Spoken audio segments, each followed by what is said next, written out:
자, 함께 봉독합니다. 시작. 이 12를 세우셨으니 시몬에게는 베드로라는 이름을 더하셨고 또 세베대의 아들 야고보와 야고보의 형제 요한이니 이 둘에게는 보아너게 곧 우레의 아들이란 이름을 더하셨으며 또 안드레와 빌립과 바돌로메오와 마테와 도마와 알페오의 아들 야고보와 및 다데오와 가나안인 시몬이며 또 가룟 유다니 이는 예수와를 판 자더라. 누가복음을 가볼까요? 누가복음 6장 14절에서 16절입니다.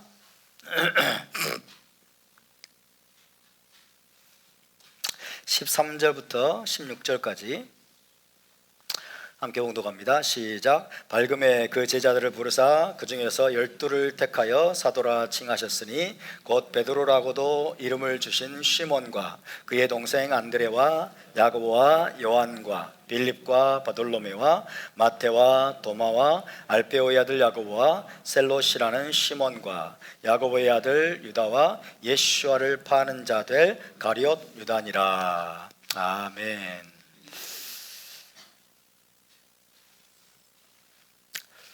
네, 이번 주 토라 포션은 바이가시였죠. 함께 볼까요? 바이가시 창세기 11번째 파라샤였습니다. 오늘은 이브리 관점 복음서 강의 91번째 시간입니다. 91강이 되겠습니다. 지난주에는 예수와의 12제자 혹은 12사도에 대해서 본격적으로 살펴보기 시작했습니다. 예수와께서 밤새도록 아버지와 의논하신 끝에 결정하신 12제자, 이 12제자는 그분의 모든 권위와 능력을 직접적으로 대표할 사도들, 샬리힘이었습니다. 직접적으로 예수와를 대표할 샬리힘이라고 불렀습니다. 12제자의 이름 이제 다 암송하셨습니까? 12제자 함께 해볼까요? 제가 암송하는 법 가르쳐 드렸죠? 12제자 시작. 베안 야요 빌바 도마 야다시가. 정은이 고개를 흔드네요. 굉장히 정직한, 그래서 이름이 예슈론이죠. 정직한 정은이. 12제자의 이름은 시몬 베드로와 안드레, 그리고 세베대의 아들 야고보와 요한, 빌립과 바돌로메, 도마와 마테, 알페오의 아들 야고보와 다데오, 가나나인 시몬, 가룟 유다, 이렇게 12명이 예수와께서 선택해 세우신 샬리힘이었습니다. 함께 보아요. 샬리힘. 샬리아크라는 말은 사도, 샬리힘은 사도들 이런 뜻입니다. 대리인이라는 뜻입니다. 대리인, 법적인 대리인이다 이런 뜻이라겠어요. 자, 이 샬리킴은 약 3년 반 동안 풀타임으로 랍비 예슈아와 함께 먹고 자고 함께 여행하면서 집중적인 제자 훈련을 받도록 선택을 받았습니다. 그들의 미션과 부르심이 중대한 만큼 높은 수준의 헌신과 강도 높은 훈련이 요구되었습니다. 하나님 나라의 원리는 예슈아와 그의 나라를 위해 충성하고 헌신한 만큼의 보상과 상급이 주어지는 것입니다. 다시, 예수와 그의 나라를 위해서 충성하고 헌신한 만큼 보상과 상급이 주어지는 것, 이것이 하나님 나라의 원리입니다. 저와 여러분은 12제자의 하브라에 들어가지는 못하죠. 우리는 12제자 안에 들어가지는 못하지만은 우리도 랍비 예수와의 제자로 부르심을 받은 줄로 믿습니다. 저와 여러분도 랍비 예수와의 제자들입니다. 그분이 우리를 부르셨고 우리는 자유의지로 그분의 제자가 되기로 선택했습니다. 맞습니까? 여러분의 자유의지로 예수와의 제자가 되기로 선택하셨습니까? 예, 그렇습니다. 우리는 다 부르심을 받았고 자유의지로 우리가 제자가 되기로 선택했습니다. 랍비 예수와의 제자로서 우리가 어느 정도의 충성과 헌신으로 그분을 섬길 것인가, 이것은 여러분에게 달려 있습니다. 랍비 예수와가 제자가 되었지만은 이제 어느 정도의 충성과 헌신으로 그분을 섬길 것인가는 우리들 각자에게 달려 있습니다. 우리들 각자의 결단과 헌신에 달려 있는 것입니다. 우리가 이 땅에서 예수와 복음을 위해서 충성하고 헌신한 만큼, 이 땅에 생한 만큼의 그 보상과 상급이 메시아 왕국에서 우리에게 주어질 것입니다. 이 땅이 전부가 아닙니다. 우리가 이 땅의 것만을 바라보지 말고 이 땅에서 누리는 영화, 권세, 재물, 성공 이런 것들만을 향해서 우리가 쫓아갈 것이 아니라 우리가 이 땅에 생하는 모든 우리의 헌신과 충성과 그리고 우리의 그런 섬김, 희생 이런 것들의 정확한 분량까지 하나님이 다 계산하셔서 하나님은 measure for measure 우리가 행한 만큼 그대로 여러분 그 나라에서 메시아 왕국에서 갚아주실 것을 믿으시기 바랍니다. 그 메시아 왕국에서 우리가 얼마만큼의 보상과 상급을 받을 것인가 하는 것은 바로 지금 여기에서 우리를 각자가 선택하는 것입니다. 각자가 매일같이 선택하는 것입니다. 그래서 여러분 너무 이 땅의 것들만을 바라보면서 달리지 마시고 이 땅의 문제들을 해결하고 이 땅에서 터지는 그런 문제들만을 우리가 바라보면서 그런 것들에 매이지 말고 우리가 하나님 나라의 관점을 가지고 메시아 왕국의 관점을 가지고 저와 여러분이 하나님께 충성하고 또 예수와께 헌신하는 그런 삶을 살 수 있기를 바랍니다. 우리는 어쨌든 예수와의 제자로 부름받았습니다. 여러분 제자이십니까? 아니면 무리이십니까? 멀리서 예수와를 쫓아다니는 그죠? 질병의 치유와 축사와 이런 자기들이 원하는 것만을 얻기 위해서 예수와를 막 쫓아다니는 그 무리에 속한 자들입니까? 아니면 예수와께 헌신된 제자들입니까? 나의 정체성이 무엇인가를 여러분이 분명히 해야 됩니다. 나는 제자로 헌신했는가? 아니면 적당히 멀찍이서 예수와를 따라가고 있는가? 여러분이 잘 계산하셔야 됩니다. 그래서 우리는 메시아 왕국까지 바라보면서 아니 저 새 예루살렘까지 바라보면서 오늘 나의 행동, 오늘 나의 삶을 여러분 신중하게 선택하고 결정해야 될 줄로 믿습니다. 할렐루야. 그래서 우리가 잊지 않기를 주의 이름으로 축원합니다. 12제자 중에서 가장 항상 먼저 언급되는 제자는 누구입니까? 시몬 베드로라고 했죠. 시몬 베드로가 항상 제일 먼저 언급이 되고 있습니다. 그는 12제자 그룹의 리더였고 예수와의 수제자였습니다. 베드로는 단순히 무식하고 성질 급한 제자가 아닙니다. 정말 무식한 베드로, 성질 급한 베드로. 늘 갑툭튀란 말이 있죠. 요즘 갑툭튀. 갑자기 툭 튀어나온다 그 말이죠. 갑자기 툭 튀어나가지고 하지 말아야 될 말을 해가지고 책망이나 받는 그런 베드로라는 생각이 우리 기독교인들 안에 아주 강합니다. 그렇지 않아요. 베드로가 당시에 토라를 다 암송했을까요? 안 했을까요? 베드로 토라는 다 암송했어요. 토라를 다 암송하고 선지서의 말씀까지도 다 알고 있어요. 그러니까 무식하고 성질 급한 베드로가 아닙니다. 베드로가 가장 먼저 언급되는 이유는 무엇일까요? 베드로는 언변이 좋고 리더십이 있는 제자였습니다. 무엇보다도 예수와를 향한 열정과 사랑이 누구보다 강렬했다라고 할 수 있습니다. 예수와를 향한 사랑과 헌신과 충성의 마음이 누구보다 강렬했던 예수와의 수제자가 바로 베드로였습니다. 그의 이름은 시몬 바르 요나. 해봅시다. 시몬 바르 요나. 시몬 바르 요나. 요나의 아들 시몬이죠. 시몬 바르 요나. 요나의 아들 시몬이었지만은 예수와께서 그를 처음 보셨을 때, 그죠? 예수와께서 그를 처음 보셨을 때 새 이름을 주셨습니다. 처음 보자마자 예수와께서 그에게 새 이름을 주셨는데 그 이름이 아람어로는 케파. 해봅시다. 케파. 게바라고 그랬죠. 게바가 아니라 케파예요. 그 다음에 이것을 헬라어로 번역하면 페트로스가 됩니다. 해봅시다. 페트로스.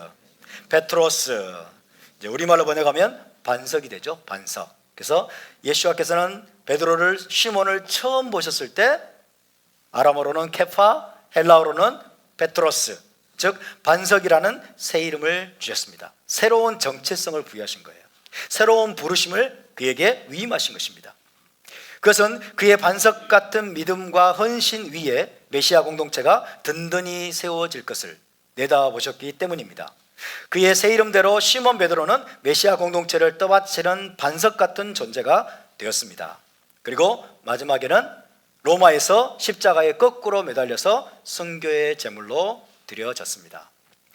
베드로는 주의 형제 야고보와 요한과 더불어서 초기 메시아 공동체의 기둥이었습니다. 메시아 1세기 예루살렘 교회에 세 기둥이 있었다고 그랬죠. 세 기둥이 누구예요? 베드로와 주의 형제 야고보와 그리고 요한입니다. 다시 베드로, 그 다음에 주의 형제 야고보, 그리고 요한. 이 세 사람이 초기 메시아 공동체 예루살렘 교회의 새 기둥이었어요. 새 기둥 역할을 했습니다. 자, 시몬 베드로는 우리에게 무엇을 남겨주었을까요? 베드로 전서와 베드로 후서, 베드로 전서와 베드로 후서를 남겨주었습니다. 저와 여러분 모두 이 베드로의 영적인 유산을 계승하는 제자들이 될 수 있기를 바랍니다. 두 번째 제자는 베드로의 동생인 안드레입니다. 안드레는 세베대의 아들 요한과 함께 가장 먼저 예수와의 제자가 된 사람이에요. 가장 먼저 예수와의 제자가 된 두 사람 누구입니까? 안드레와 요한입니다. 안드레와 요한. 안드레는 대단한 사람입니다. 안드레는 예수와를 만난 직후에, 그죠? 예수와 하룻밤을 같이 보냈어요. 예수와를 하룻밤 같이 보내고 만난 직후에 즉시 뭘 깨달았을까요? 이분이 메시아구나 깨달았어요. 그죠? 예수와를 만난 직후에 그분이 메시아임을 확신하고 누구에게 달려갔을까요? 베드로에게 달려갔어요. 자기 형 베드로에게 달려가서 베드로를 예수와께 데려왔습니다. 그로 인해서 베드로는 새 이름을 받게 되고 나아가서 예수와의 수제자가 되고 그 다음에 초기 메시아 공동체의 기둥이 되었습니다. 베드로에게는 안드레의 인도가 결정적인 요인이었다라고 할 수 있겠죠. 그래서 우리가 어떤 사람을 예수와께 인도해 오는 것 굉장히 중요합니다. 여러분이 어렸을 때 여러분을 처음 교회로 데려간 사람 기억나지 않습니까? 우리를 처음 교회로 데려가서 우리가 하나님의 자녀가 되게 했던 그 사람이 우리를 오늘 여기 있게 만들어준 결정적인 사람이에요. 저는 그 사람이 누구인지 기억은 안 납니다. 제가 제 발로 걸어서 교회로 간 것도 같고 누가 데려간 것도 같은데 어쨌든 여러분 기억나는 사람들이 있을 거예요. 그런 사람들을 여러분이 귀하게 여기시를 바라고 축복하시기 바랍니다. 할렐루야. 베드로도 안드레에게 빚진 사람, 안드레가 자기를 예수와께 데려갔기 때문에 새 이름을 받았고 예수와의 수제자가 될 수 있었습니다. 안드레 역시 순교의 제물로 주의 제단에 드려졌다는 것을 말씀을 드렸습니다. 자, 오늘 이제 세 번째 제자를 우리가 함께 살펴볼 건데요.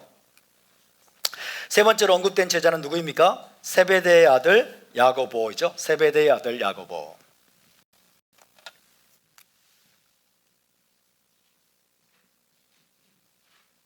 세베대의 아들 야고보.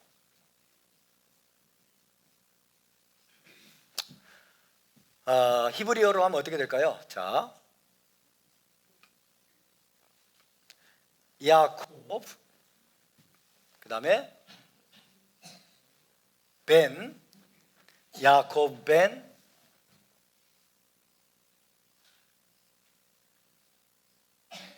자브다이가 되겠어요. 야곱 벤 자브다이. 자브다이가 세베대가 되어버렸어요. 우리말로 하면 세베대. 야곱 벤 자브다이. 해봅시다. 야곱 벤 자브다이. 예. 삭개오가 히브리어로 뭔지 아세요? 삭개오? 삭개오는 자카이입니다. 자카이는 1세기 때 굉장히 유명한 랍비의 이름이에요. 요하난 벤 자카이. 1세기 유대인 공동체의 수장이었어요. 요하난 벤 자카이.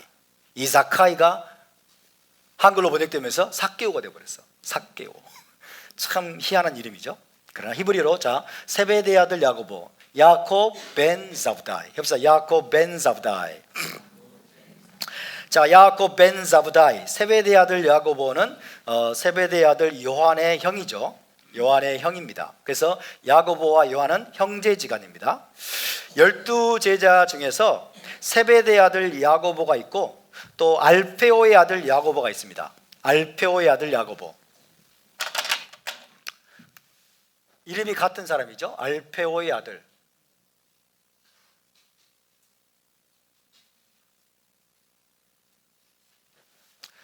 이름이 똑같아요. 마지막 자 이름이 야콥이에요. 둘 다 야콥입니다. 자, 이름이 똑같으면 헷갈리죠. 그래서 야곱 부르면 둘 다 올 거 아니에요. 둘 다 대답할 거 아니에요. 그래서 제자들은 이 두 사람을 구별하기 위해서 세베대의 아들 야고보를 아마도 큰 야고보,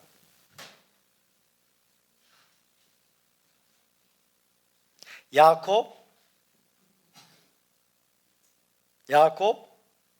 하가돌, 이 사람은 작은 야고보, 이렇게 불렀을 가능성이 높죠.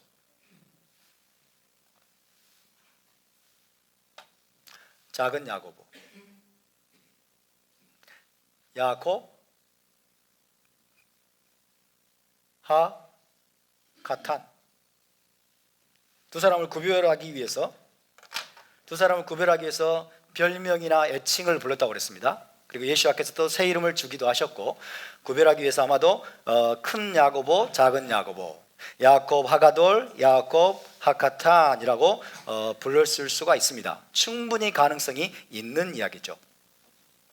실제로 여러분, 작은 야고보라는 표현이 복음서에 나올까요, 안 나올까요? 도무지 모르시겠죠? 그런 디테일한 것까지 내가 다 알아야 돼? 작은 야고보라는 표현이 나옵니다. 실제로 나중에 찾아보겠습니다. 그래서 큰 야고보, 작은 야고보, 이런 식으로 아마 불렀을 거예요. 세베대 아들 야고보는 제자로 부르심을 받았을 때 아마도 아내와 자녀들이 있었을 것으로 추정이 됩니다. 결혼을 했고 아내와 자녀들이 있었을 것으로 추정이 됩니다. 야고보와 요한은 고향이 어디일까요? 벳세다입니다. 벳세다. 야고보와 요한은 벳세다에서 탄생하고 자랐습니다. 그리고 아버지의 이름은 세베대, 아버지의 이름은 자부다이죠. 세베대 아버지 밑에서 어부로 훈련을 받았습니다. 벳세다에서 탄생하고 자랐으며 아버지 밑에서, 세베대 밑에서 어부로 훈련을 받았습니다. 자, 아버지 세베대는 여러 척의 배를 가지고 있는 사람이었어요. 여러 척의 배를 가지고서 여러 명의 일꾼들을 고용하는 비교적 재정적으로 탄탄한, 재정적으로 넉넉한 어부였습니다. 아버지가 꽤 재력가였다, 꽤 부자였다라는 얘기죠. 전에 말씀드렸듯이 시몬 베드로와 안드레는 나중에 결혼한 후에 결혼한 후에 어디에서 거주하게 됐습니까? 가버나움에 거주했죠. 시몬 베드로와 안드레는 가버나움에 거주했고, 그리고 세베대의 두 아들 야고보와 요한은 어디에 거주했어요? 벳세다. 거주하는 지역은 달랐지만은 일하는 곳은 똑같아요. 어디입니까? 갈릴리 호수, 갈릴리 바다에서 함께 물고기를 잡는 어부로서 동업하는 동업자 관계였어요. 가버나움의 베드로와 안드레, 벳세다의 야고보와 요한, 그리고 세베대까지, 그 아버지 세베대까지 갈릴리 바다에서 함께 물고기를 잡는 어부로서 함께 동업하고 물고기를 잡아서 함께 판매하는, 아마도 베드로와 안드레는 가버나움 지역에서 판매를 하고, 그 다음에 야고보와 요한과 세베대는 벳세다 지역에서 판매하는 그런 방식으로 물고기를 잡아서 생계를 유지하는 동업자들이었다는 사실을 여러분 기억하시기 바랍니다. 자, 야고보의 어머니가 있습니다. 야고보의 어머니, 요한과 야고보의 어머니가 누구일까요? 살로메입니다. 야고보, 요한의 어머니 살로메. 살로메는 히브리어로 샬롬에서 왔죠. 히브리어로는 이렇게 씁니다. 히브리어 슐로미트라고 합니다. 여기서 슐로미트. 샬롬의 사람인데 여자일 때는 타브를 뒤에 붙여줘요. 그래서 슐로미트. 그래서 이 이름이 아주 좋죠. 슐로밋이라는 이름을 취하실 분은 취하세요. 슐로밋, 그죠? 슐로밋. 누구의 어머니예요? 야고보와 요한의 어머니 슐로밋, 살로메. 자, 왜 야고보의 어머니 이름을 제가 말씀드리는 걸까요? 야고보의 어머니도 예수와의 제자가 되었습니다. 야고보의 어머니도 예수와의 제자가 되었어요. 물론 12제자와는 차원이 다르죠. 예수와의 제자들은 여러 층이 있다고 그랬죠. 여러 층이 있어요. 가장 깊숙한 제자는 3명이라고, 3명. 베드로와 야고보와 요한. 이게 첫 번째 층이에요. 이거를 이너서클이라고 해요. 이너서클. 핵심 그룹이다. 이너서클. 그 다음에 층은 12제자. 그죠? 그 다음에 바깥층은 뭐예요? 70인 제자. 그 다음에 제자는 뭐예요? 120문도 있잖아요. 그죠? 사도행전 1장에 120명. 그 다음에 또 바깥층은 뭐예요? 500여 형제. 500여 명의 형제예요. 그래서 예수와의 가장 예수와께서 직접 선택하시고 밤새도록 기도하신 끝에, 고민하시고 기도하신 끝에 주님이 선택하신 제자는 몇 명? 12명이죠. 12제자. 그럼에도 불구하고 여러분, 예수와의 샬리킴은 단순히 12명이 아니에요. 예수와로부터 보내심을 받은 사람, 보내심을 받아서 예수와를 대표하고 예수와의 권위와 권능을 직접적으로 대변할 법적인 대리인으로 보내심을 받은 샬리킴은 단순히 12명이 아닙니다. 예수와의 샬리킴이 될 자격에 대해서 신약성경은 이야기하고 있는데, 그 중에 하나가 여러분 뭘까요? 주님을 직접 눈으로 본 사람이에요. 주님을 직접 눈으로 보고 주님으로부터 보내심을 받는 사람. 그런 차원에서 사도 바울, 그죠? 바울은 예수와의 12제자가 아니었어요. 그죠? 예수와를 줄곧 대적했던 사람이죠. 줄곧 대적하다가 나중에 극적으로 부활하신 주님을 보고 뒤집어진 사람이에요. 그리고 예수와께 보내심을 받았죠. 그래서 이 사람도 샬리아크라고 부름받는 거예요. 샬리아크. 사도 바울뿐입니까? 500여 형제에게 주님이 일시에 나타나셨어요. 부활하신 주님이 일시에 나타나셨단 말은 왜 일시에 나타나셨을까요? 그들을 보내시려고. 그죠? 그들을 이제 복음을 전하도록 보내시려고 일시에 나타난 거예요. 그러니까 여러분, 신약성경에는 12사도가 있는 것이 중요한 것이 사실입니다. 12사도의 권능이 다릅니다. 권위가 다르고. 그렇지만은 여러분, 또 다른 층이 있어요. 그래서 아마도 500여 형제도 신약성경에는 명백하게 나오진 않지만 예수와의 사도라고 우리가 부를 수가 있는 거예요.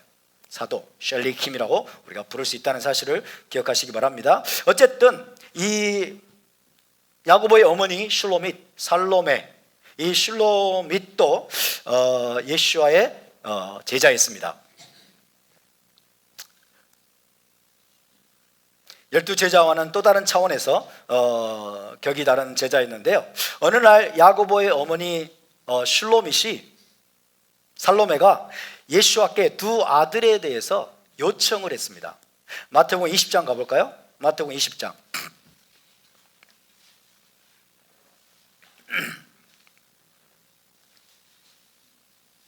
야고보와 요한의 어머니 슐로밋이 예수와께 다가와서 두 아들에 대해서 요청을 합니다. 마태복음 20장 20절에서 21절 시작. 그때 세베대 아들의 어머니 누굽니까? 슐로밋, 그죠? 살로메. 세베대 아들의 어머니가 시작. 그 아들들을 데리고 예수와께 와서 절하며 무엇을 구하니? 예수와께서 이르시되 무엇을 원하냐? 이르되 나의 이 두 아들을 주의 나라에서 하나는 주의 우편에 하나는 주의 좌편에 앉게 명하소서. 저는요, 젊은 시절에 이 말씀을 도무지 이해할 수가 없었습니다. 이 말씀을 정말 이해가 안 됐어요. 이 말씀이. 지금도 대부분의 기독교 신학자들 그리고 목회자들이 이 말씀의 의미를 거의 깨닫지를 못합니다. 왜 깨닫지를 못할까요? 주의 나라를 저 하늘 어딘가에 있는 천당으로 생각하니까 그래요.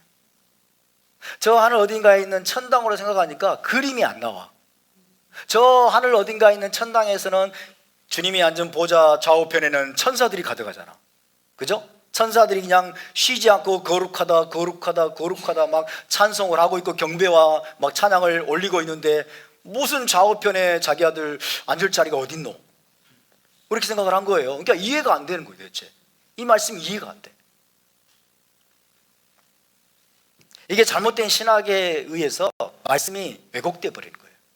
잘못된 신학의 안경을 쓰고 있으니까 이 말씀이 가리워져 가지고 도무지 알 수가 없게 되는 거예요. 그런데 여러분, 참 정말 놀랍게도요, 신학자도 아닌 평범한 여성인 슐로밋, 이 슐로밋은 장차 예루살렘에 세워질 하나님의 킹덤 메시아 왕국을 너무나 잘 알고 있었습니다. 할렐루야. 신학자도 아니고 목회자도 아닌데 이 평범한 여성인 슐로밋은 예루살렘에 세워질 메시아 왕국을 정확히 이해하고 있었습니다. 그것이 주의 나라라는 사실을 알고 있었어요. 할렐루야. 주의 나라, 예루살렘에 세워질 주의 나라 메시아 왕국. 그래서 장차 메시아 왕국이 세워지고 주께서 메시아 왕국의 연회장에 앉으실 때, 메시아 왕국의 연회장에 앉으실 때, 혹은 보좌에 앉으실 때 자신의 두 아들 야고보와 요하나니 주님의 좌우편에 앉게 해달라고 담대히 요청한 것입니다. 최초로 랍비 예수와께 나와서 치맛바람을 날린 사건이에요. 그렇죠? 어머니의 치맛바람은 단순히 한국 사람이 시작한 게 아니라 성경에 지금 시작되고 있어요. 성경에. 그죠? 슐로밋이, 살로메가 자기 두 아들을 주님이 메시아 왕국의 그 잔치상에서 혹은 메시아 왕국의 보좌에서 주님 좌우편에 앉게 해주십시오라고 지금 청탁을 하고 있는 거죠. 오늘날 한국교회 안에, 아니 우리나라에 청탁 금지법이 있어. 김영란법에 걸릴 만한 사건이 지금 여기서 벌어진 거죠. 누가요? 슐로밋.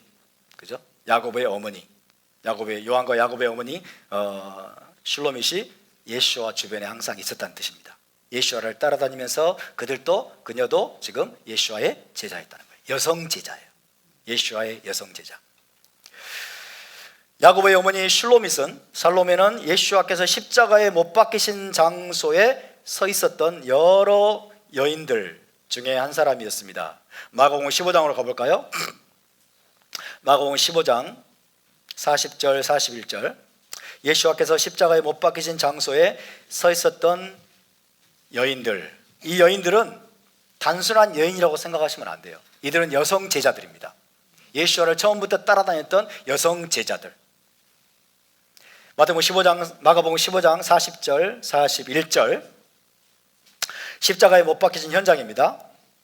자, 함께 읽습니다. 시작. 멀리서 바라보는 여자들도 있었는데 그 중에 막달라 마리아와 또 작은 야고보와 요새의 어머니 마리아와 또 살로메가 있었으니 이들은 예수와께서 갈릴리에 계실 때에 따르며 섬기던 자들이요 또 이외에 예수와 함께 예루살렘에 올라온 여자들도 많이 있었더라. 여기 작은 야고보가 나오네요. 그죠? 작은 야고보가 나오고 있어요. 그럼 큰 야고보가 있고 작은 야고보가 있다는 뜻이죠. 그죠? 이게 바로 히브리 관점으로 성경을 보는 거예요. 여기 보면 또 살로메가 있었으니 이래요. 살로메가 있었으니, 이 살로메가 슐로밋입니다. 야고보와 요한의 어머니죠. 이들은 누굽니까? 예수와께서 갈릴리에 계실 때에 따르며 섬기던 자들이요 또 이외에 예수와 함께 예루살렘에 올라온 여자들도 많이 있었더라. 여기 언급된 여자들은 갈릴리에서부터 예수와를 따르며 섬겼던 여성 제자들이에요. 여성 제자들. 그들은 갈릴리에만 머물지 않고 예루살렘까지 올라와서 예수와를 섬겼습니다. 그리고 예수와께서 십자가에 못 박히시는 장소에까지 따라갔던 신실한 제자들이었어요. 예수와를 너무 사랑했고, 그죠? 예수와께 헌신되어 있었던 여성 제자들. 그들은 갈릴리에서만 주님을 따른 것이 아니라 예수와께서 예루살렘으로 올라오실 때는 그분을 따라서 예루살렘으로 올라오셔서 예수와를 섬겼던 제자들이었습니다. 12제자들은 어떻습니까? 12제자들은 예수와께서 체포당하실 때 거의 다 36개를 알았어요. 36개. 그죠? 도망쳐버렸어. 12제자는 거의 다 도망쳐버렸고, 십자가에 못 박히신 현장에 남아있었던 제자는 누구일까요? 12제자 중에서 사도 요한 한 사람이었어요. 요한 한 사람은 남고 다 도망쳐버렸어요.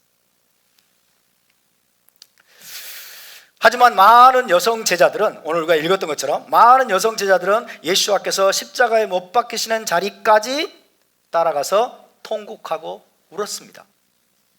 그리고 예수와의 몸이 장사된 무덤에까지 찾아간 제자들도 여성들이었습니다. 대단하죠? 여성들이 남자들보다 더 용기 있고 진실한 제자들이라서 그랬을까요? 왜 그랬을까요? 왜 12제자들은 사도 요한을 빼고 다 도망쳐버렸는데 이 신실한 여성 제자들, 이 여성 제자들은 십자가에 못 박힌 현장까지 따라가서 통곡하고 눈물을 흘렸을 뿐만 아니라 무덤에 묻혀있는 무덤에까지 갔을까요? 남자들보다 더 낫네. 여자들이, 남자들보다 여자들이 더 낫네. 이렇게 생각하는 사람들은 여성 우월론자들이야. 페미니스트들. 오늘날 남자들보다 여성 제자들이 더 나오면 주님이 여성 제자 12명을 선택해야지. 그렇게 안 하셨잖아요. 그죠? 왜 남자들은 다 도망갔는데 여성 제자들은 끝까지 주님이 무덤에 묻힌 곳까지 갔을까요? 물론 여자들이 더 때로는 신실하고 때로는 여자들이 더 담대한 경우도 있습니다. 그렇지만은 12제자를 위시한 남자 제자들, 특별히 이 12제자들은 대부분 제사장, 대제사장들과 종교 권력자들이 눈에 띄는 대로 체포하려고 했기 때문에, 다 잡아들이려고 했기 때문에, 그죠? 예수와를 가까이 따르던 12명의 제자들은 발견되는 대로 체포하려고 했기 때문에 이들이 두려워서 다 도망간 거예요. 근데 여성 제자들은 체포할 필요가 없어요. 체포하려고 하지도 않았어요. 그죠? 여성으로서 예수와의 제자가 된 사람들은 그 정도의 위협을 받지는 않았기 때문에 골고다 언덕까지 함께 할 수 있었을 것으로 추정이 됩니다. 그렇기 때문에 남자 여러분들 너무 주눅 들지 마시기를 축원합니다. 여자들에게 너무 그냥 열등감에 빠질 필요가 없어요.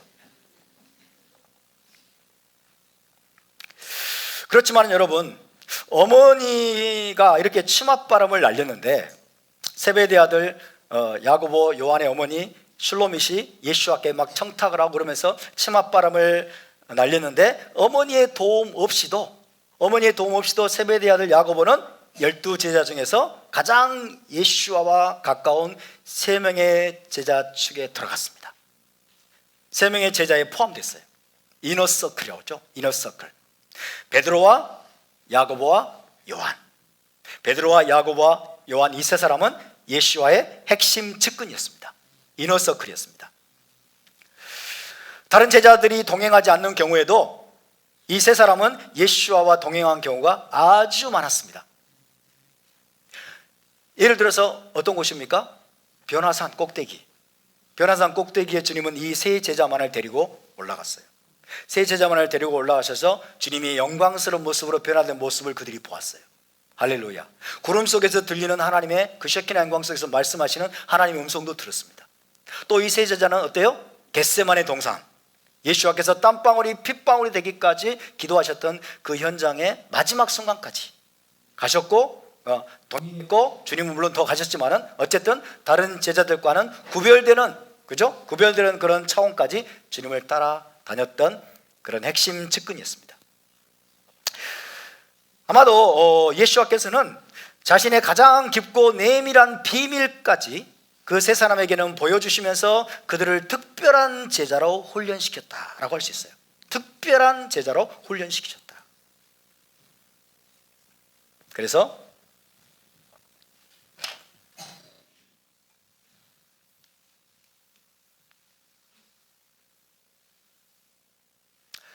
와, 나도 베드로와 야고보와 요한에 들어갔다면 얼마나 좋을까, 우리는 이런 생각을 할 수 있죠. 그죠? 맞습니다. 우리는 부러워야죠. 베드로와 야고보와 요한, 이 세 사람처럼 우리도 변화산 꼭대기까지 따라가고, 그리고 겟세마네 그 동산, 주님이 땀방울이 핏방울이 되기까지 정말 하나님 앞에서 씨름하면서 기도하는 현장까지 내가 따라갔더라면 얼마나 좋을까, 그렇게 생각할지 모르지만 아마도 다른 제자들은 룰루랄라 했을 거예요. 뭐 힘들게 저 높은 산에까지 올라가, 그러면서 너희들은 쉬어라. 아, 좋죠. 그리고 자기 나머지를 쉬고 있고, 그죠? 또 이 겟세마네 동산에 가서 기도할 때 밤이 깊어가지고 다들 피곤했어요. 그러니까 세 사람만 딱 따라오라고 하니까 나머지 다른 제자들은 아싸, 우리는 안 따라가도 되네. 무슨 말이에요? 베드로와 야고보와 요한은 그만큼 피곤한 거예요. 그만큼 더 높은 헌신이 필요한 거예요. 그죠? 잠자고 싶어도 잠잘 수 없고, 쉬고 싶어도 변화산 꼭대기까지 주님이 가자고 하시니까 가야 되고, 그죠? 더 많은 헌신, 더 많은 희생, 더 많은 수고가, 육신적인 어떤 여러분 수고가 동반되는 거예요. 뭘까, 이게? 빡센 훈련 거죠. 그죠? 주님의 이너서클에 들어간다고 하는 것은 그만큼 더 높은 헌신, 더 많은 희생, 더 강도 높은 훈련을 말하는 거예요. 왜? 주님이 여러분 이들을 더 특별하게 사용하기를 원하시기 때문에 그런 것입니다. 그래서 자, 1세기 예루살렘 교회, 교회를 이제 우리가 뭐라고 불러요? 메시아 공동체라고 부르죠. 메시아 공동체. 1세기 예루살렘 교회의 새 기둥을 제가 말씀드렸어요. 새 기둥. 1세기 예루살렘 교회의 새 기둥이 누굽니까? 베드로. 그 다음에 주의 형제 야고보. 그리고 요한이라고 그랬죠. 베드로와 주의 형제 야고보와 요한이라고 갈라디아서에 나와 있죠. 근데 원래는 주의 형제 야고보가 아니었을 거예요. 원래는 세베대의 아들 야고보였을 거예요. 세베대의 아들 야고보. 이러면 딱 맞습니다. 왜 예수와께서 베드로와 야고보와 요한을 항상 여러분 다른 제자들은 쉬게 하고 있는 그 장소에까지 데려가셨을까요? 예루살렘 교회의 새 기둥으로 사는 주님이 세우시기 위해서. 그죠? 그래서 베드로와 야고보와 요한이 1세기 메시아 공동체를 떠받치는 새 기둥으로 주님이 세우시기 위해서 이들을 빡세게 훈련시킨 거예요. 자신의 모든 비밀을, 그죠? 모든 비밀을 다 여러분 알려주고자 하실 정도로. 모든 비밀을 주님이 다 공개하신단 말은 무슨 말이에요? 그분과 제자, 이 세 제자 사이에는 비밀이 없다는 거죠. 그리고 주님에 대해서 오해할 건덕지가 하나도 없어야 돼. 그 정도로 여러분 깊고 친밀하게 주님을 아는 거예요. 그래서 이 세 사람을 새 기둥으로 주님이 세우셨어요. 그런데 이 세베대의 아들 야고보는 어때요? 제일 먼저 순교합니다. 제일 먼저 순교했기 때문에 이제 예루살렘 교회의 수장이 이제 주의 형제 야고보가 되죠. 예수와의 동생. 그래서 예수와의 동생 야고보가 이제 새 기둥 측에 들어갔다고 봐야 돼요. 그렇기 때문에 갈라디아서에서 이제 이 새 기둥을 누가 얘기합니까? 바울이 이야기하죠. 기둥같이 여기는, 그죠? 베드로와 주의 형제 야고보와 요한. 이 새 기둥이 이렇게 해서 전환이 되었다. 살짝 바뀌었다라고 생각하시면 되겠어요. 예수와께서 승천하신 이후에 얼마 되지 않아서 이 세베대의 아들 야고보는 순교의 제물로 드려집니다. 가장 먼저 순교한 제자가 바로 야고보예요. 사도행전 12장에 나와 있어요. 한번 볼까요? 사도행전 12장에 보면 예수와의 제자들 중에서 세베대의 아들 야고보가 가장 먼저 최초로 순교한 순교자가 되었음을 알 수 있습니다. 12장 1절 2절 볼까요? 12장 1절 2절 함께 봉독합니다. 그때 헤롯 왕이 손을 들어 교회 중에서 몇 사람을 해하려 하여 요한의 형제 야고보를 칼로 죽이니. 헤롯 왕이 손을 들어 교회 중에서 몇 사람을 해하려 하여 요한의 형제 야고보를 칼로 죽였습니다. 목 베어 죽인 거예요. 야고보를 목 베어 죽인 사람은 헤롯 아그리빠 왕입니다. 헤롯 아그리빠 왕이었습니다. 자, 세베대의 아들 야고보, 이 야고보의 순교에 대해서 교부 중에 한 사람이었던 클레멘트는 이런 에피소드를 기록했습니다. 한번 들어보세요. 클레멘트가 전해준 에피소드입니다. 야고보를 법정으로 끌고 간 관리가 있었겠죠. 야고보를 법정으로 끌고 들어간 사람이 야고보에게 너무나 감동을 받아버렸어요. 야고보에게 너무나 감동을 받은 나머지 야고보가 고백하는 모습을 지켜보다가 자기도 믿는 자라고 고백을 했대요. 야고보를 죽이려고 법정으로 끌고 가고 있는 도중에 끌고 가는 그 사람이 야고보의 모습에, 빛나는 모습에, 혹은 의연한 모습에 너무 감동을 받아서 자기도 믿는 자라고 고백을 했다고 합니다. 그러자 그걸 가만 놔두겠어요? 다른 관리들이 와가지고 두 사람 모두 이제 끌고 가는 거예요. 두 사람 모두 이제 그 처형하는 법정으로 끌려가게 되었는데, 끌려가는 도중에 이제 그 사람이 야고보에게 자기를 용서해 달라고, 자기를 용서해달라고 고백을 했습니다. 그러자 야고보는 잠시 생각을 하더니 이렇게 말했습니다. 그대에게 샬롬이 있기를. 그러면서 그의 볼에 입을 맞췄다고 합니다. 그리고 나서 두 사람 다 동시에 목배임을 당했습니다. 그렇게 세베대의 아들 야고보는 12제자 중에 최초로 순교의 제물로 하나님께 드려졌습니다. 최초의 순교자.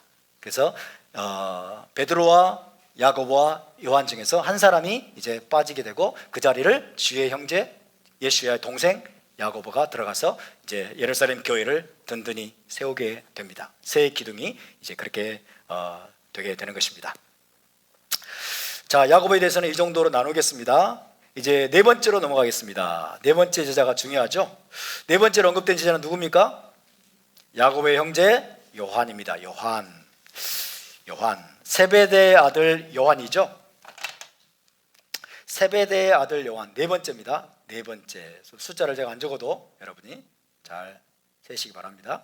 세베대의 아들 요한. 자, 히브리어로 하면 어떻게 될까요? 요하난. 히브리 이름 요하난이죠. 요하난 벤 자브다이가 얘기했죠. 요하난 벤 자브다. heb사 요하난. 네. 요하난 이름이 참 좋은 이름이에요.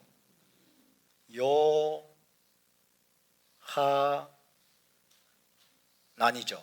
그죠? 하난이라는 동사와 요는 여호와를 가리키죠. 그래서 여호와께서 은혜를 베푸셨다. 여호와께서 은혜를 베푸셨다. 혹은 여호와께 사랑을 받는 자, 이런 뜻입니다. 요하난. 네 번째로 언급된 제자 세베대의 아들 요하난입니다. 요하난 벤 자브다이. 요한도 예수와의 가장 가까운 세 명의 제자 혹은 세 기둥 중에 한 사람이었습니다. 이너서클 중에 한 사람이었습니다. 이 요한은 12제자 중에서 가장 어린 제자였을 것으로 학자들은 추정합니다. 가장 어린 제자였을 것이다. 안드레와 함께 침례 요한의 제자가 되었어요. 처음에는. 그죠? 요한과 안드레가 침례 요한의 제자가 되었습니다. 처음에는. 그랬다가 이제 침례 요한의 인도를 따라서 나중에는 예수와의 제자가 됩니다. 예수와의 제자. 보라, 세상 죄를 지고 하는 하나님의 어린 양이로다. 침례 요한이 가리키니까 이제 안드레와 요한이 예수 앞께로 가죠. 예수 앞께로 가니까 예수 앞에서 뭐라고 말합니까? 너희가 무엇을 구하느냐? 그렇죠? 무엇을 구하느냐? 그러니까 뭐라고 그래요? 주여 어디 계십니까? 어디 머물고 계십니까? 예수 앞에서 뭐라고 하죠? 와보라. 어쨌든 처음에는 침례 요한의 제자였다가 나중에는 이제 예수와의 제자가 되었던 사람이 바로 요한인데, 그때 요한은 아마도 10대 소년이었을 것을 추정합니다. 10대 소년이었을 것이다. 그래서 교회 전승에 따르면 12제자 중에서 요한은 결혼하지 않은 유일한 제자였다고 합니다. 결혼하지 않은 유일한 제자가 바로 요하난이었습니다. 요하난은 이 요한복음의 저자로 알려져 있죠. 요한복음의 저자로 알려져 있는데 정작 요한복음에는 요한이란 이름이 안 나와요. 요한복음에는 요한이 요한을 가리키는 코드명이 있어요. 코드명. 비밀한 암호로 나옵니다. 익명으로 암호로 요한의 이름이 나오고 있어요. 어떤 암호일까요? 사랑하시는 자, 혹은 예수와께서 사랑하시는 제자라는 표현으로 나오고 있습니다. 사랑하시는 제자, 사랑하시는 자, 예수와께 사랑받는 제자, 예수와께서 사랑하신 제자라는 표현으로, 그런 암호로 요한복음에 이제 자기를 그렇게 표현을 하고 있어요. 요한이 그만큼 예수와 가까웠고 예수와의 특별한 사랑을 받았음을 의미합니다. 예수와의 특별한 사랑을 받았을 것이다. 그래서 영미권의 기독교 신학자들은 이 요한을 어떻게 표현할까요? John the Beloved라고 표현하죠. John the Beloved. 누구와 구별하기 위해서? 침례 요한. 침례 요한은 John the Baptist라고 하죠. John the Baptist. 그래서 침례자 요한이고 John the Beloved, 사랑받는 자 요한. 사랑받는 자 요한. 그래서 이 예수와의 제자 요한을 사랑받는 자 요한이라고 영미권의 신학자들은 그렇게 부르고 있습니다. John the Beloved. 예수와께서 사랑하시던 익명의 제자는 요한복음 1장 40절에서 제일 먼저 등장합니다. 안드레와 함께 등장을 해요. 요한복음 한번 가볼까요? 요한복음 1장 40절에 이 익명의 제자가 등장하는데 이런 배경을 모르면 그가 누구인지를 알 수가 없어요. 1장 40절 한번 보실까요?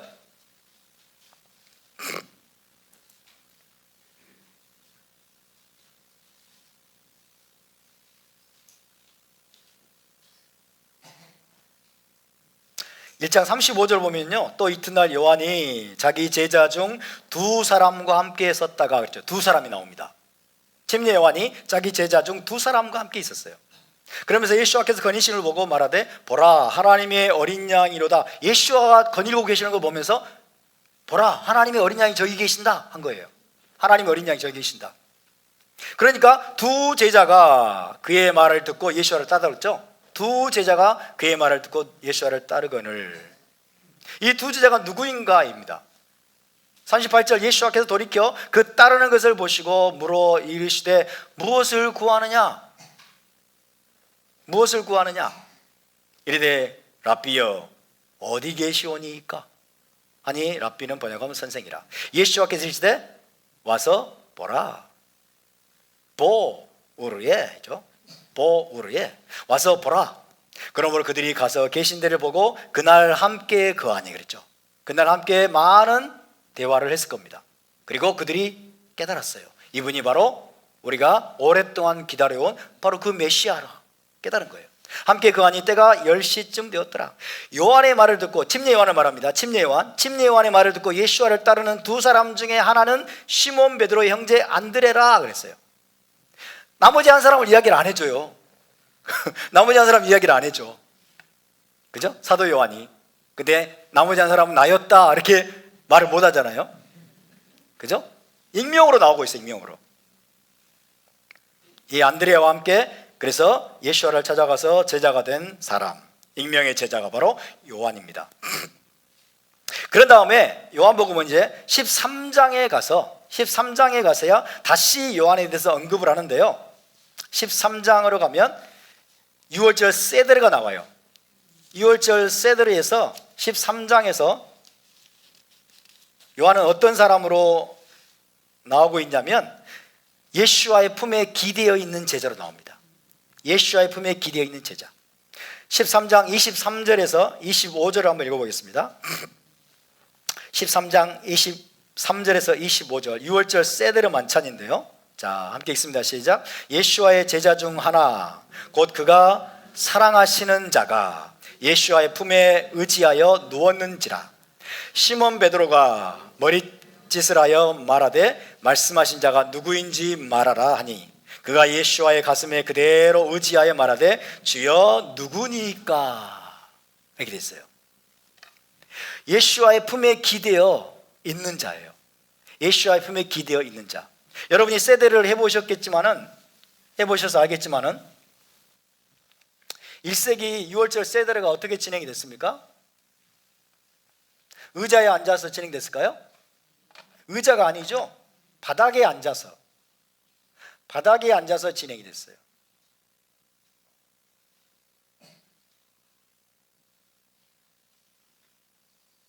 이와 같은 형태의 테이블입니다.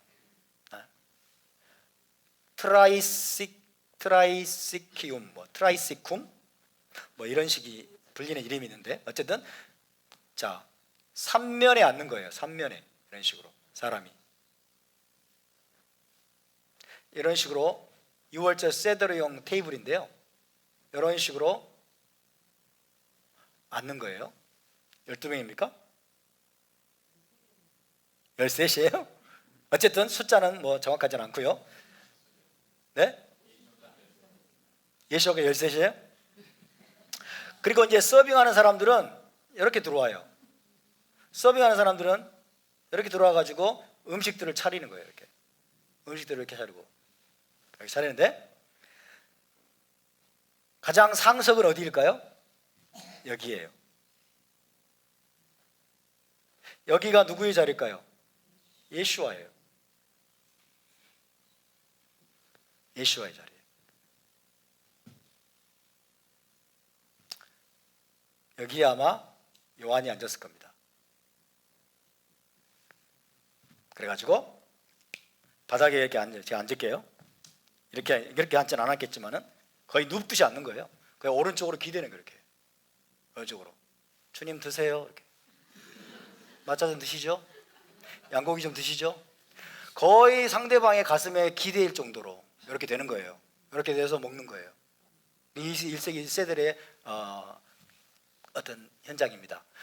그러니까 이 요한이 예수와 바로 옆에 오른쪽에 앉아가지고 왼쪽에 앉아서 오른쪽으로 기대어서 그 예수와의 품에 기대는 거죠, 거의. 그러니까 아마 예수와의 심장 박동 소리가 아마 들렸을 법하죠. 그죠? 가장 주님의 품에 가장 가까이 기대어서 이렇게 주님 여기 계시니까, 예수가 그 직전에 하신 말씀이 뭐죠? 너희 중에 한 사람이 나를 팔리라. 그러니까 시몬 베드로가 여기 앉았는지 자세히 모르겠지만 베드로가 눈치를 합니다. 가장 가까이 있으니까 물어봐, 누군지. 그러니까 주여 누구십니까? 누구니까? 가장 가까이 있는 사람이 물어본 거예요. 그죠? 누구? 주님을 팔 자가 누굽니까? 라고 물어보는 거죠. 예수와께서 사도 요한을 특별히 사랑하시는 것을 보여요. 특별히 사랑받는다는 걸 또 알았던 것 같아, 자기도. 그러니까 사도 요한을 마지막 이 세데르 자리에서 옆에, 바로 옆에 앉아서 주님의 가슴에 품에 거의 기댈 수 있는 자리에 앉도록 한 거예요. 그죠? 왜 예수와께서 사도 요한을 가장이라고 하면 그렇고 특별히 사랑하셨을까? 제일 어렸잖아요. 제일 어렸으니까 얼마나 귀여웠겠어. 10대. 그죠? 그런 측면도 있었을 것이고. 그죠? 어쨌든 가장 예수와께 가까이 있으면서 가슴에까지 기대면서 주님의 그 호흡 소리, 심장 박동 소리까지 들을 정도로 주님과 가까웠고 친밀했고 주님의 사랑을 민감하게 느꼈던 사람, 주님의 사랑을 아주 예민하게 느꼈던 제자가 바로 요한입니다. 그래서 자기 자신을 그렇게 정체성을 그렇게 규정을 하는 거예요. 나는 예수와께서 사랑하시던 제자다. 주님이 나를 특별하게 사랑하셨던 바로 그 제자다 라고 느끼는 거예요. 이 요한은 굉장히 예민한 사람이에요. 굉장히 예민하고 작은 미세한 것까지 캐치내고 포착할 수 있는 어떤 특별한 재능과 감각을 가지고 있던 사람이에요.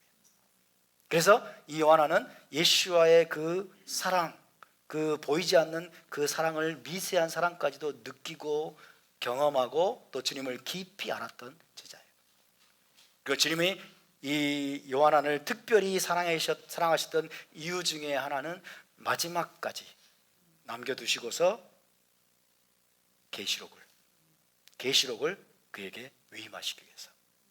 계시록이 얼마나 중요합니까? 그죠? 계시록을 그에게 위임해 주시기 위해서 주님이 처음부터 이 요한을 특별히 아끼고 사랑하고 훈련하시지 않으셨는가? 계시록을 위임 받으려면 주님의 마음을 얼마나 깊이 알아야 될까요? 그죠? 주님과 가까워야 돼.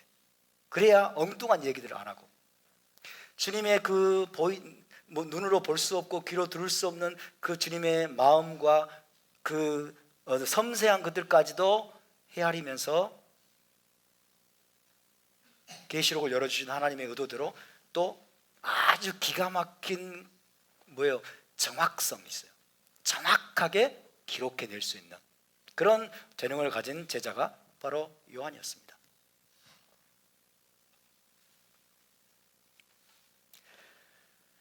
다시 봅시다. 23절, 그가 사랑하시는 자가 예수와의 품에 의지하여. 자, 그 모습을 연상을 해보세요. 지금 제가 이게 그림을 그려드렸죠. 그가 사랑하시는 자가, 요한이라고 말하지 않아요. 그가 사랑하시는 자가 예수와의 품에 의지하여 누웠는지라. 왜 누웠어요? 거의 누웠다는 뜻이에요. 그죠? 거의 누웠다는 뜻이 막 벌러덩 이렇게 뒤집어 누웠다 이런 뜻이 아니에요. 아시겠죠? 식사의 자세입니다. 식사의 자세, 일세기. 시몬 베드로가 머리짓을 하죠. 눈짓을 하면서 말하되 말씀하신 자가 누구인지 말하라 하니 그가 예수와의 가슴에 그대로 의지하여 말하되 주여 누구니까. 그가 사랑하시는 자, 그죠? 자, 그 다음에는 18장에서 다시 요한이 익명으로 등장합니다. 18장 15절 16절을 보실까요?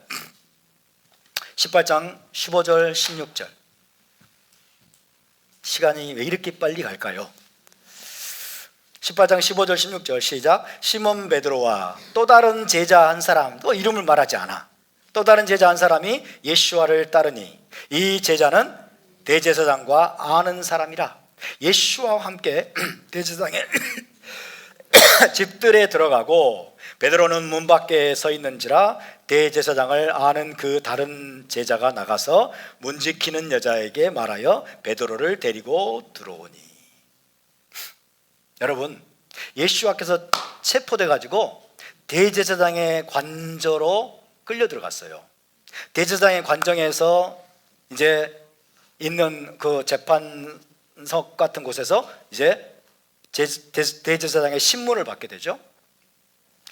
거기는 성전의 경비병들이 얼마나 많이 있었을까요? 성전의 경비를 서는 자들이 아주 삼엄한 경비를 하고 있었을 거예요. 그런데 시몬 베드로가 이 대제사장의 관저에 들어갈 수가 없어. 감히 들어갈 수가 없죠. 아니면 체포당하는데. 그런데 이 시몬 베드로를 그 대제사장의 관저에 들어올 수 있게 해준 사람이 있었어요. 누구일까요? 요한입니다. 요한. 어떻게 해서 대제사장의 관저에 시몬 베드로를 들어갈 수 있게 했을까요? 대제사장과 안면이 있어요. 요한이. 어떻게 그랬는지는 지금 모릅니다. 어쨌든 이 사도 요한은 대제사장과 아는 사이야. 뭐 친척지간일 수도 있고, 그죠? 친척지간일 수도 있고, 그 다음에 어떤 식으로든 대제사장과 아는 관계였기 때문에 이 요한이 이제 어떤 손을 써가지고 시몬 베드로를 대제사장의 관저에 들어갈 수 있게 해주는 거예요. 그래서 어떤 사건이 벌어져요? 3번 부인 사건이 벌어진 거예요. 3번 부인 사건이. 그때 못 들어갔더라면 3번 부인하지 않았을 텐데, 그죠? 이것도 섭리입니다. 그때 여러분 대제사장의 관저에 아무리 힘을 써도 무서워가지고 못 들어갔더라면 이 불명예스러운 3번 부인 사건이 없었을 텐데, 들어가 있을 때 이제 그 시종들이 물어보는 거예요. 당신 말투가 걸린 사람하고 똑같네. 제자 아니야? 노 나는 전혀 모르. 로 이랬겠죠. 로야다티 뭐 이렇게 했겠죠. 나는 모르. 3번째 딱 부인했을 때 어땠어요? 예수와 눈이 마주쳤다고 그랬죠. 예수와 눈이 마주친 거예요. 그 말은 관저에 들어갔다는 거죠. 누구를 통해서? 또 다른 제자 한 사람. 이 제자는 대제사장과 아는 사람이라. 대제사장 아는 그 다른 제자가 나가서 문 지키는 자에게, 문 지키는 여자에게, 문지기죠, 말하여 베드로를 데리고 들어오니. 여기 언급된 그 제자, 대제사장과 아는 그 다른 제자가 바로 요한입니다. 요한을 가리킵니다.